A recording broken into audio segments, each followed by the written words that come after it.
before he became one of the most dangerous men to ever walk the earth, before his name echoed in whispered fear across continents. There was only a man who sought knowledge, power, and immortality. His story does not begin in Gotham. It does not begin with Batman. It begins in the ancient sands of Arabia, centuries before Bruce Wayne was ever born. Ra's al Ghul, the head of the demon, a man shrouded in mystery, his origins lost in the fog of time. Some say he was born over 600 years ago, others whisper it has been even longer. What is certain is this: Ra's al Ghul has lived through empires rising and falling, kings crowned and dethroned, civilizations flourishing and collapsing. He has seen it all and survived it all. His early life was one of intellect and curiosity. Ra's was born into a time of superstition and brutality, yet he possessed a mind far sharper than the world around him. Fascinated by science, medicine, and the laws of nature, he became a healer, a man who sought to use his knowledge to save lives. But such brilliance was dangerous. Those who did not understand him feared him. Those in power sought to exploit him. And in one fateful twist of destiny, his path of compassion was twisted into a path of vengeance. Ra's discovered something that would forever alter the course of his existence. The Lazarus Pits, pools of mysterious green liquid hidden deep within the earth, capable of restoring life and vitality, healing wounds, and granting unnatural longevity. To most, it was a miracle. To Ra's, it was destiny. He had found the secret to immortality. But with that gift came a curse. The pits restored the body, but often at the cost of the mind, driving those who used them into fits of madness and bloodlust.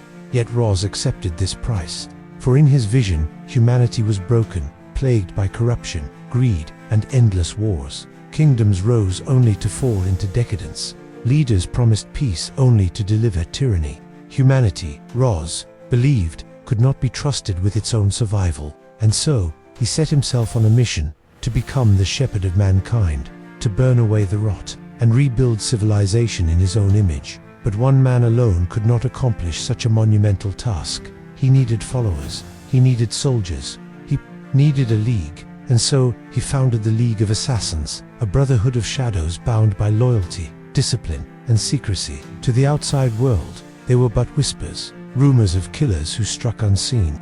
But to those who knew the truth, they were an unstoppable force, the hand of Ra's al Ghul, cleansing the world one dagger at a time. Ra's became more than a man, he became a symbol. His name carried weight and terror, and those who opposed him vanished into the dark. Kingdoms trembled. Leaders feared to cross him.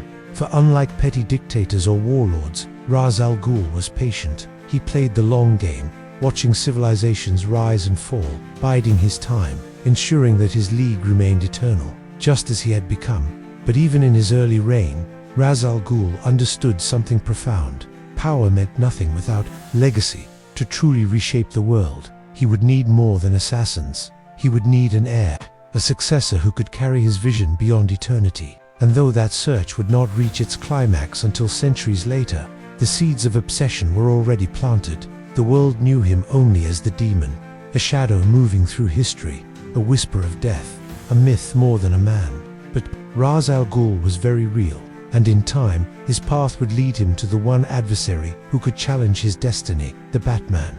But before the detective, before Gotham, before the great war between the Dark Knight and the Demon's Head, there was only the rise of Ra's al Ghul, the genesis of an immortal tyrant who would stop at nothing to save the world.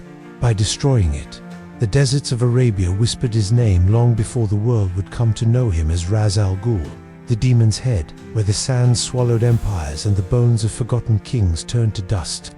A figure emerged who would not accept the fate of mortality. He was not born to power, but to knowledge, a physician, a seeker of truths buried in the mysteries of life and death. Yet his quest for enlightenment soon became a descent into the shadows. For knowledge, once unearthed, has the power to corrupt as well as to save. Ra's uncovered what countless alchemists and rulers had dreamed of, but failed to grasp: the Lazarus Pit, hidden beneath the earth. These mystical waters were more than legend. They were a bridge between life and death, a forbidden doorway to eternity. But every gift from the pit came with a curse. Each resurrection granted Ra's renewed strength, heightened vitality, an undying purpose, yet also brought madness, rage, and a darkness that gnawed at his very soul. He embraced both the gift and the curse, believing that only through the fire of immortality could he shape the destiny of the world. With centuries stretching before him, Raz forged the League of Assassins, a secretive brotherhood bound by his vision to cleanse humanity of its corruption. Where kings built monuments of pride, Raz burned them to ash. Where nations succumbed to decadence, he sent his shadows to dismantle them. His methods were merciless, yet to his followers, he was no tyrant. He was a prophet, a savior, the architect of a purer earth. But Raz was never content with the slow erosion of empires. He sought balance not through guidance, but through destruction. Cities would fall so that new civilizations might rise stronger from the ruins.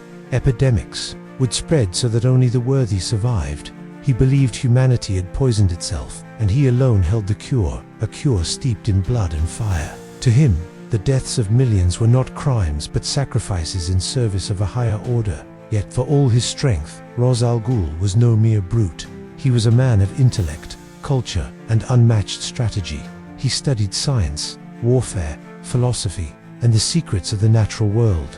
In battle, he was a tactician whose mind outpaced even the most brilliant generals. In leadership, he was charismatic, capable of turning assassins into disciples who would give their lives for him without hesitation. He was not only immortal in body, but in ideology. Over the centuries, Raz encountered enemies who challenged his vision, kings, conquerors, and eventually heroes. But none fascinated him more than Gotham's protector, the Batman. For the first time in centuries, Raz saw in another man a mind equal to his own, a will unbreakable, a warrior molded not by immortality, but by sheer determination. To Raz, Batman was more than a rival. He was a potential heir, one who could carry the mantle of the demon's head into the next age. This obsession with Batman deepened when Raz encountered Talia, his daughter, a woman as cunning as her father, yet driven by her own heart. When her path intertwined with Batman's, Raz saw not betrayal, but destiny. To him, their union symbolized the perfect merging of his vision and Gotham's dark night, a lineage that could unite shadow and justice, forging a future stronger than either could build alone. Yet Batman refused. He would not inherit a throne of blood. He would not accept Raz's twisted definition of balance, and thus, their rivalry transformed into an eternal war. Despite countless defeats, Raz Al Ghul always returned. Burned, broken, exiled, none of it mattered. The Lazarus Pits restored him, feeding his crusade, keeping alive the shadow of the demon across centuries. For while heroes fought to save the world as it was, Raz sought to rebuild it into what it should be. His was not a mission bound by morality, but by destiny. The rise of Raz Al Ghul was more than the tale of a man who defied death. It was the forging of an idea that the world, left to its own devices, would collapse into ruin. And only through his vision, his league, and his immortality could humanity survive. To his enemies, he was a monster. To his followers, a savior. But to history, he became something far greater, a shadow that could not die, a force beyond time, a name carried in fear and reverence alike. Raz Al Ghul, the demon's head, immortal, inevitable, and patient enough to wait until the world crumbled into his hands. For centuries, Raz Al Ghul's shadows stretched across continents like a curse written in fire and blood. Empires rose, kingdoms fell, and dynasties perished under the silent orchestration of the demon's head. His League of Assassins became a myth and a nightmare, a phantom army that existed beyond borders, beyond morality, beyond death itself. For the common man, Raz Al Ghul was but a story whispered in fear. For rulers and kings, he was the executioner of history, the invisible hand that tilted the scales when humanity strayed too far from his vision.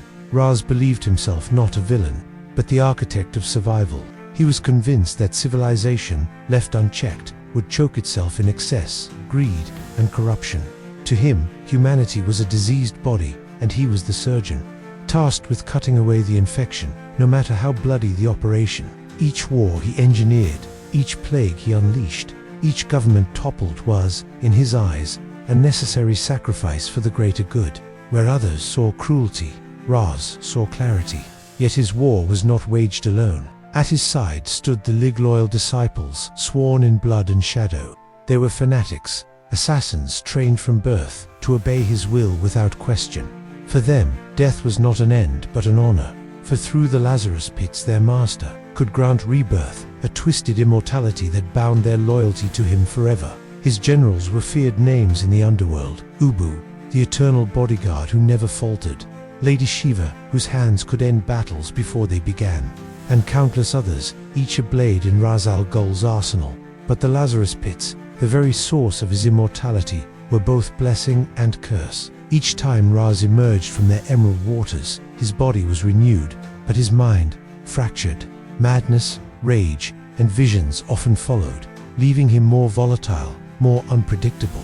This was the paradox of Ra's al Ghul. The man who sought eternal order was chained to a power that fed chaos within him, and yet he embraced this torment, for he saw himself as chosen, a being elevated above mortals, destined to guide or burn the world. His war became eternal not only because of his own lifespan, but because of his legacy. Generations were born and died under his shadow. In Europe, whispers claimed he had been the hidden hand behind the Black Plague, culling a population that threatened the balance of the earth. In Asia, dynasties that resisted his vision crumbled overnight, their leaders assassinated by blades unseen. In the deserts of Arabia, his assassins controlled trade routes, bending the wealth of nations to his designs.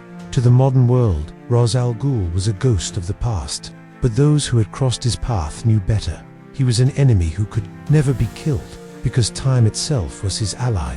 And yet, with all his power, one truth haunted him: the failure of his bloodline. Raz had sons and daughters, but none rose to meet the impossible expectations of their father, except one, Talia al Ghul. Unlike her siblings, she was strong, cunning, and unyielding. In her, Ras saw both successor and weapon, the fusion of his ideals with the potential to surpass him. Through her, he believed his eternal war would finally find its champion, but fate twisted the blade. For Talia's path would one day cross with that of the Dark Knight. Raz first learned of Gotham not as a city, but as a disease, a festering wound of crime, corruption, and chaos. To him, Gotham was the perfect microcosm of humanity's sickness, yet within it, he found something unexpected: resistance. A man who stood against the abyss, as unyielding as Raz himself. A mortal, yes, but a mortal who embodied discipline, sacrifice, and strength of will. Bruce Wayne, the Batman. To Raz, Batman was not merely an enemy, he was a revelation. Here was a man who had shaped himself into a weapon, who fought corruption with unwavering determination, who understood the balance between fear and justice. In Batman, Raz saw a mirror not of weakness, but of potential. For the first time in centuries, Raz did not see an enemy to be destroyed, but a successor to be chosen. This decision transformed his eternal war. No longer was it merely about purging humanity, it became about forging a dynasty. Raz envisioned Batman at his side, leading the League of Assassins, wielding his resources, his knowledge, and his immortality. Together, they could reshape the world, but there was one obstacle: Batman's refusal. The Dark Knight's morality was a wall Raz could not breach. To Batman, Raz was not a savior, but a tyrant. This clash of ideologies became the heart of Ra's al Ghul's eternal war. For every city Raz burned, Batman rebuilt.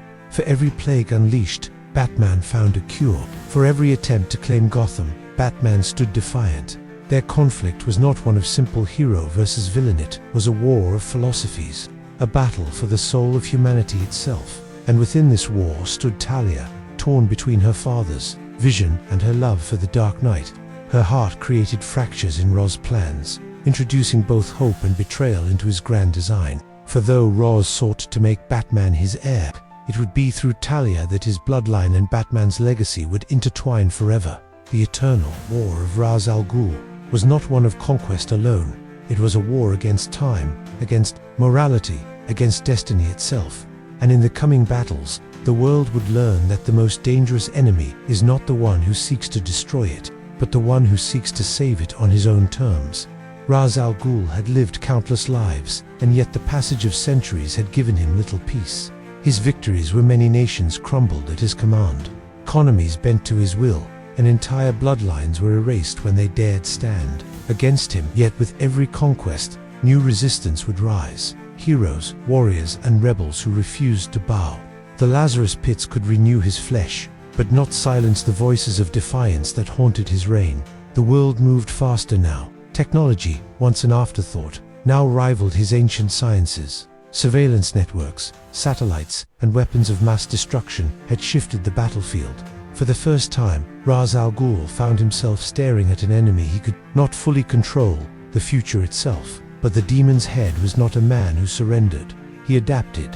He infiltrated corporations and governments, embedding agents who would serve the League of Assassins under new guises. Where armies failed, he unleashed viruses. Where bombs could not strike, he manipulated economies. His war was not fought only in shadows and deserts. Anymore it was waged in boardrooms, laboratories, and the hidden architecture of modern society. Yet, for all his mastery, Ra's al Ghul's greatest battles remained deeply personal. His war with Batman had grown into a saga that spanned decades. The Dark Knight had become more than an adversary. He was a mirror. Ra's saw in him the same relentless will, the same tactical brilliance, the same refusal to yield. And though he despised Batman's unwillingness to embrace his vision, he also respected him as few others. This rivalry extended to Ra's bloodline. Talia al Ghul, his beloved daughter, had defied him countless times. She had stood beside her father, yet also stood against him, especially when her love for Bruce Wayne conflicted with Raz's ambition. Their son, Damian Wayne, the grandson of the demon, embodied the ultimate paradox, heir to two legacies, torn between the League's ruthless discipline and Gotham's vigilant justice. For Raz, Damian was both triumph and tragedy, a living extension of his immortality, yet one who might choose to reject the empire he had built. To Raz, it was not enough to survive centuries. One had to shape the destiny of those who came after. And in Damian, the future seemed as uncertain as it was promising. But immortality comes at a price. The Lazarus Pits, once blessings, had become curses. Each resurrection left Raz more unstable, his mind slipping into madness before clawing its way back. The fire in his veins burned too hot, twisting moments of clarity into storms of rage. Still, he endured, for he believed he was the only man capable of guiding humanity through its self-destruction. And yet, as the years passed, the cracks in his empire deepened. The League of Assassins fractured under the weight of its master's obsession. Splinter cells formed, some loyal, others rebelling. Heroes rose not only in Gotham, but across the world, ready to challenge him. Ra's al Ghul knew this. He welcomed it, for every challenge was proof of his eternal relevance. He was not merely a villain, he was a force of nature, an idea that could not die. The Lazarus Pits sustained his body, but his legend, his myth sustained his soul. When empires fall, when civilizations burn, when the world teeters on the brink of collapse, there will always be whispers in the dark of the demon's head, the immortal who sought to cleanse the earth. For whether he stands victorious or defeated, Ra's al Ghul's name will echo through the ages. For in the end, he was not simply a man, he was destiny.